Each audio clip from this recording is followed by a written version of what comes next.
3 keys to Philip success. I wish I knew those too, because I don't. See, well, I guess one of the things that you have to really think about is I never thought of myself as successful. I feel I've reached a certain level of success in certain aspects, right? But it's like what Bruce Lee said, be happy but never satisfied. What that means is understand, I'm happy, I'm reaching my goals, but I'm not satisfied because I always want to reach a little bit higher. I want to do a little bit more. Not because I'm greedy, because I know I can.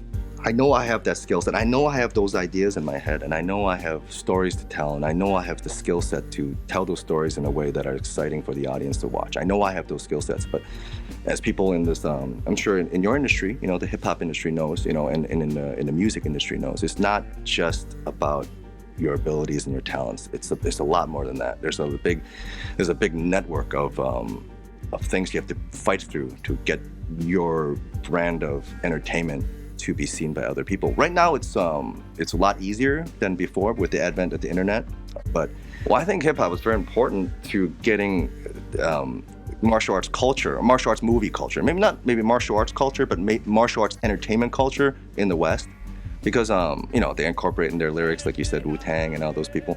And whereas I don't think Asian cinema would have gotten that kind of representation without the hip hop community. I think I think for me, that's the most important connection that I see, because a lot of my friends who maybe not know about Kung Fu movies or not know about Kung Fu, they know about Wu-Tang, right? And then through Wu-Tang's lyrics, they would ask me about certain movies or certain things, and it's like a gateway for people to watch Kung Fu movies, which I think, so I think even now, you see that maybe hip hop music and Chinese martial arts or martial arts movies are very intertwined even today. I'm not as savvy about the whole music industry and everything, but there's a cultural thing, and then my buddy is, and my exposure to music, whether it be hip hop or any kind of music, is a lot of times it's through my buddies, right? And I have a good friend, his name is Vanessa Wu. He does a lot of music. He's a big fan of hip hop. He produces his own songs, and he works with a lot of people in the West and all over the East. Like, he collaborates with people in Korea, in the West, different people. He rapped on Beyonce's song, and I mean, the thing is, like, I appreciate how this music is able to cross different cultures, right? Like you said, like, I have friends that are in like Korean girl bands and whatever, but they all listen to the same music. And whereas when I was younger, when I first moved to Hong Kong, that kind of music wasn't very prevalent in Asia. But now with the whole digital world coming out, everyone knows about it. It's like I just went to Comic-Con like a couple days ago, Chicago Comic-Con. It's called Comic-Con. It's C2E2. You go in there, man. You look. I mean, the digital world has cross-cultured everything. When I went in, I saw like people playing role-playing games. I saw people like watching anime movies, video games, like everything that I loved as a kid that would be very difficult to find in one place or even just at any place. It's available to everyone now. I mean, so I lived in a world where music, all those things were very segregated, their own communities, but now everyone is all meshed up, and I think it's great. My favorite comic book character, I mean, it's a toss-up. I like a lot of comic book characters, but right now I have to say Captain America.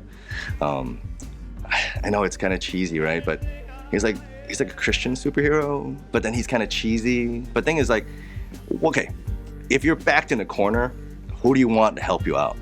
Like, you want Captain America, right? Because he's like a nice dude. He won't make fun of you for being backed in a corner. Like, it seems like a nice dude to be friends with, like to have in your corner when you need help. Like, Iron Man is cool to party with, but I think maybe like if you're back against the wall, maybe Captain America. Not that both of them would probably save you, but Captain America won't make fun of you when he does it.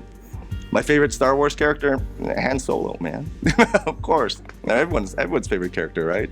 I mean, not everyone's favorite character, but I think a majority of people like him, because especially with like, the way things are now, where people like characters that are a little more anti-hero and all that. But I always liked him because, I mean, I like the cocky, kind of cocksure characters. That's kind of the characteristics that I brought into creating the Bruce Lee character that I did for Birth of the Dragon. And I think I like people who are super confident of themselves in a way. A little bit overboard, showing their vulnerabilities, like that. Yeah, I mean, I have all the systems, but I mean, I mainly I do PC, and I do lately I've been doing a lot of Switch because I travel a lot, and it's like super awesome and super convenient. But I mean, PS, PlayStation. I've been playing. I just been I pretty much I'm on Red Dead Redemption online, like a lot. And I've been recently playing, the recent game I've been playing was Zombie Army 4.